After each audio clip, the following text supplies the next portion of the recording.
ఆంధ్రప్రదేశ్ ఉప ముఖ్యమంత్రి, జనసేన పార్టీ అధినేత పవన్ కళ్యాణ్ ఇటీవల తెలంగాణ ఆవిర్భావ దినోత్సవం రోజున హైదరాబాద్లో ఏర్పాటు చేసిన ఒక పాత్రికేయుల సమావేశం ఉభయ తెలుగు రాష్ట్రాలని ఒక కుదుపు కుదిపింది.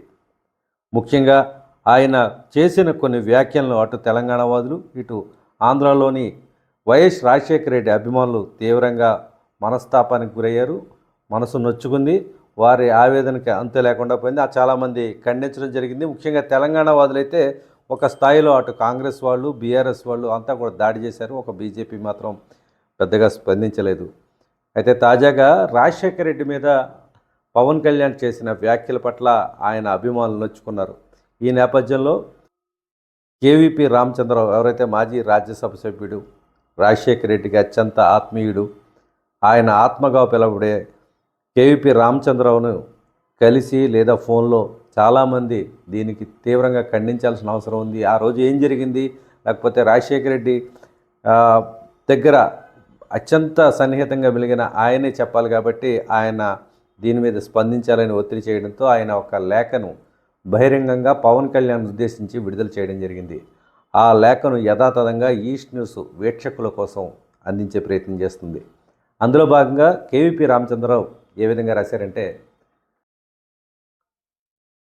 ప్రియమైన ఆంధ్రప్రదేశ్ ఉప ముఖ్యమంత్రి శ్రీ పవన్ కళ్యాణ్ గారికి అభినందనలు. కాంగ్రెస్ అనగానే మీకు రాజశేఖర రెడ్డి గారు గుర్తుకు వచ్చినందుకు నిజమే. రోజుకు ఒక రంగును మార్చే రాజకీయ ఊసరవెల్లులు ఉన్న ఈ కాలంలో నిఖార్సైన కాంగ్రెస్ నాయకుడు అంటే గుర్తుకు రావాల్సింది డాక్టర్ వైఎస్ రాజశేఖర రెడ్డి గారే.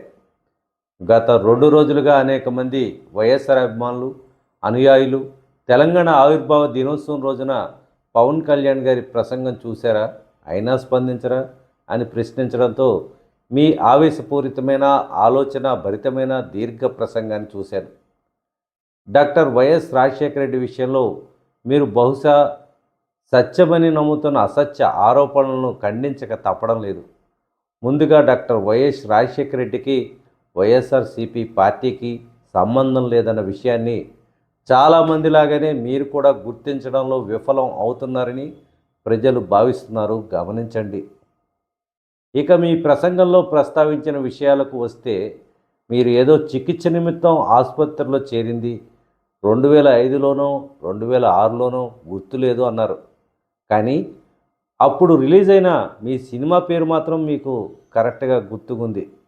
అలాగే శ్రీమతి ఇందిరాగాంధీ మెదక్లోను, శ్రీ రాహుల్ గాంధీ, శ్రీమతి ప్రియాంక గాంధీలు వాయనాడ్లోను, శ్రీ పివి నరసింహరావు నంద్యాలలోనూ పోటీ చేశారని చెప్పి గౌరవనీయులు డాక్టర్ పి శివశంకర్ 1998లో తెనాలి పార్లమెంటుకు పోటీ చేసి గెలిచిన విషయాన్ని మాత్రం ప్రస్తావించలేదు.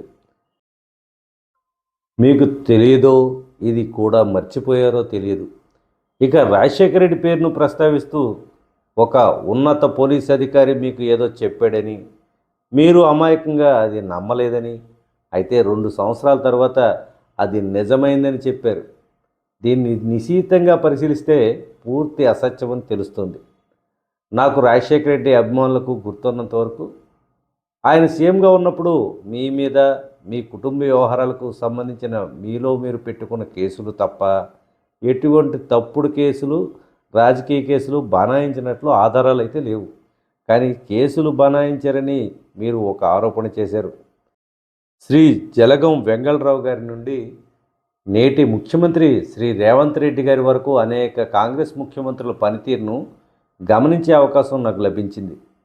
ఆ స్థాయి వ్యక్తి ఎవరు తమ రాజకీయ ప్రణాళికల గురించి అలా పోలీస్ ఆఫీసర్లతో చర్చించడం జరగదు.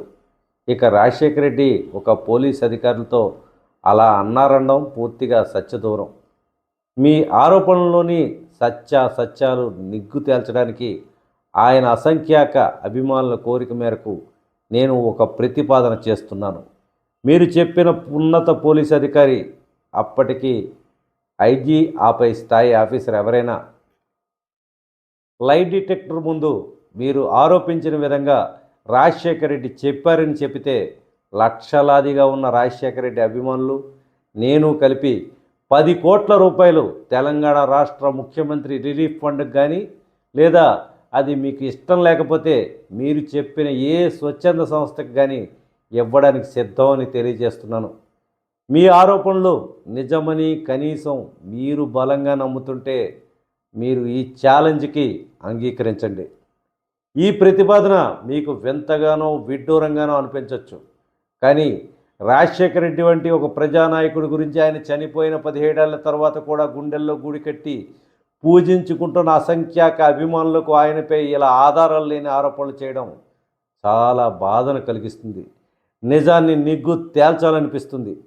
నిజానికి కాంగ్రెస్ పార్టీకి కానీ రాజశేఖర రెడ్డికి కానీ 2005, 2006లో ఉమ్మడి ఆంధ్రప్రదేశ్లో ఉన్న ఆదరణకి మీ గురించి కానీ మీ భవిష్యత్తు రాజకీయ ప్రణాళికల గురించి కానీ ఆలోచించాల్సిన అవసరమే లేదు. తీరిక అసలే లేదు. చరిత్రను తిరగేయండి ఒక్కసారి. ఇక అప్పట్లోనే మీరు రంగంలోకి దిగితే ప్రత్యర్థులు రాజకీయంగా కనుమరుగైపోతారు అన్నంత ప్రజాభిమానం మీ పట్ల పొంగి పొరలిపోయినట్లు దాఖలాలు కూడా లేవు. కాబట్టి మీ గురించి అప్పట్లోనే ఆలోచించి కుట్రలు చేయవలసిన అవసరం ఉందనుకోవడం ఒక అందమైన ఊహ మాత్రమే అని జనాభిప్రాయం. అప్పటికీ మీరు మీ కుటుంబం ఎవరూ రాజకీయాల్లోకి రాలేదు, వస్తున్నట్లు పొగ కూడా లేదు. కాబట్టి మిమ్మల్ని టార్గెట్ చేయడం అనేది ఒక అసంబద్ధ ఆరోపణ. నిజానికి అంత ప్రజాభిమానం ఉన్న మీ పట్ల అప్పుడు లేదు, ఆ తరువాత లేదన్నది సత్య సన్నిహితం. ఇక మీ పట్ల ప్రజలకు ఉన్న రాజకీయ అభిమానాన్ని కొలవడానికి వేరే ప్రమాణాలు అవసరం లేదు. 2019 2 చోట్ల మీరు స్వయంగా పోటీ చేసి ఓడిపోయిన సందర్భం. 2023 తెలంగాణ శాసనసభ తర్వాత స్థానిక సంస్థల ఎన్నికల ఫలితాలు చాలు అనేది ప్రజాభిప్రాయం. వాస్తవానికి యువరాజ్యం అధ్యక్షుడిగా ఉంటూ మీరు అప్పటి కాంగ్రెస్ నాయకులపై అసభ్యకరమైన అభ్యంతరకరమైన పలు వ్యాఖ్యలు చేసినప్పటికీ అప్పటి కాంగ్రెస్ ప్రభుత్వం మీ మీద ఏ కేసులు పెట్టలేదు. కాంగ్రెస్లో ఒక స్థాయి ఉన్న ప్రతి నాయకుడు కూడా మీ వ్యాఖ్యలను పిల్ల చేష్టలుగా తీసి పారేశారు. కానీ గతంలో మీ ఆరాధ్యుడైన చెగువేరా మార్గం నుండి ఇప్పుడు సనాతన ధర్మ పరిరక్షకుడిగా పరిణతి చెంది కూడా ఇలా అర్థం లేని ఆరోపణలు చేయడం మీ స్థాయి వ్యక్తికి తగని పని అని ప్రజలు భావిస్తున్నారు. కొంతమంది తెలంగాణ నాయకులు వారికి ఉన్న సమాచారం మేరకు నిజాలు నిర్ధారించుకున్నారో లేదో నాకు తెలియదు, కానీ మిమ్మల్ని ప్యాకేజ్ ఇస్తారు అని పెయిడ్ ఆర్టిస్ట్ అని అనడం మీ హృదయాన్ని ఎంత గాయపరిచిందో అర్థం చేసుకోగలను. అలానే జనం మెచ్చిన నాయకుడిపై అసత్య ఆరోపణలు చేస్తే ఆయన అభిమానులు కూడా బాధపడతారు, గ్రహించండి. రాజశేఖర్ రెడ్డి బతికి ఉన్నప్పుడు లేవన్నోళ్ళు ఇప్పుడు లేస్తున్నాయన్నది కూడా మీరు వాపోయారు. నిజమే, రాజశేఖర రెడ్డి ఉంటే మాకు అన్యాయమే జరగదు అన్న వారి అంచంచల విశ్వాసమే దానికి కారణం. ప్రజల విశ్వాసాన్ని గెలుచుకున్న గొప్పదనం ఆయనది. ఆ విశ్వాసాన్ని ప్రజలకు ఇవ్వగలిగిన నాయకుడిని ఎవరినైనా ప్రజలు ఆదరిస్తారు, అనుమానం అవసరం లేదు. రాజకీయంగా రాజశేఖర రెడ్డికి ఉమ్మడి తెలుగు రాష్ట్రాల్లో లక్షలాది మంది అభిమానులు ఉన్నారు. వారిలో కొంతమంది ఒక హీరోగా మిమ్మల్ని అభిమానిస్తారు. వారిలో కొంతమంది ప్రస్తుతం మీ జనసేనలోనూ ఉన్నారు. మీరు అనవసరంగా రాజశేఖర రెడ్డిని నిందించి వారి మనసులను గాయపరిచి మీ పట్ల విముఖత కలిగేలా ప్రవర్తించవద్దనేది ప్రజల కోరిక. తెలంగాణలో మీరు పెట్టాలనుకున్న సభకు అనుమతి నిరాకరించడానికి ఇక్కడి కాంగ్రెస్ ప్రభుత్వానికి సహేతుక కారణాలు ఉండొచ్చు. ఆ కారణాల గురించి తెలుసుకోకుండా కాంగ్రెస్ను రాజశేఖర రెడ్డిని నిందించి ప్రయోజనం లేదు. వ్యక్తులతోనో పార్టీలతోనో మీకు రాజకీయ శత్రుత్వం ఉంటే అది వారితో తేల్చుకోండి. మధ్యలో రాజశేఖర రెడ్డిని కాంగ్రెస్ పార్టీని లాగి అబాస్పాలు కాకూడదు అనేది ప్రజల ఆకాంక్ష.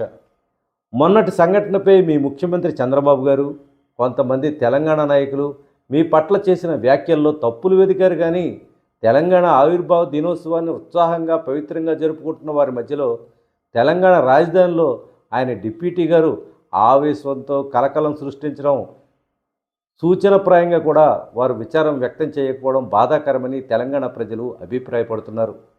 అయినా తెలంగాణలో కూడా మీరు ప్రజానాయకుడిగా ఎదగాలనుకుంటే తప్పేమీ లేదు. ఆంధ్రప్రదేశ్ విభజన చట్టంలో తెలంగాణకు ఆంధ్రకు ఇంకా తీర్చాల్సిన హామీలు చాలా ఉన్నాయి. కానీ అసలు హామీలను దాచిపెట్టి పాచిపోయిన లడ్డూలను పంచిపెడుతున్న మోడీని ఎదిరించి తమను సాధించే యోధుడి కోసం అవి గత 12 ఏళ్లుగా కళ్ళు కాయలు కాచేలా ఎదురు చూస్తూనే ఉన్నాయి. ఆ హామీలను సాధించడానికి రెండు తెలుగు రాష్ట్రాల్లోనూ కాంగ్రెస్ పార్టీ తీవ్రంగా కృషి చేస్తూనే ఉంది. వాటిని సాధించడానికి కేంద్రంపై యుద్ధానికి కాంగ్రెస్కి సహకరించండి. లేదా తెలుగుదేశం పార్టీ జాతీయ అధ్యక్షుడు చంద్రబాబు గారిని ఒప్పించి కూటమి తరపునో లేదా వ్యక్తిగతంగానో పోరాడి ఆ హామీలను సాధించి ప్రజల అభిమానాన్ని చూరగొనండి. శుభాకాంక్షలతో డాక్టర్ కేవీపీ రామచంద్రరావు.